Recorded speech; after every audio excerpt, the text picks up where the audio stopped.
What is up, everyone? This is Tutorials, and today I want to show you how to fix the Windows Update error code 0x8024a204. So let's get right into this. So this is an update error code that happens when you're basically trying to update Windows. So there's a few ways to fix this. The first thing you should do is go to your search bar and type in troubleshoot settings until you see this pop up.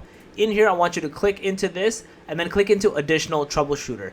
In here, I want you to click into Windows Update and run the troubleshooter for this. Just like it says, there's literally a troubleshooter for Windows updates because this happens a lot. So a lot of times this fixes a lot of these update issues that you may be having. Now, if you've done this and it still doesn't fix it, the next thing you want to do is go back into your search bar and type in command prompt, so CMD, until you see this, and run as administrator. In here, we're going to type in two commands for you to run. So one of them is this one, which is dism /online /clean-image /restore health. I'm going to X this out because it's going to take some time to run. But once this is basically fully run 100%, we're going to run the next process, which is, again, this is just for visual purposes, just to show you.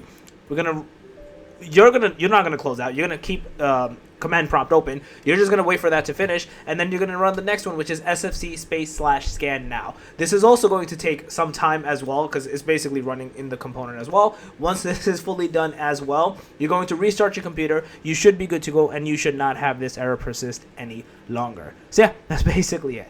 If you guys love the video, please smash the like. Guys, on the channel, make sure to subscribe, click that notification bell, and that Tutorials out. Peace.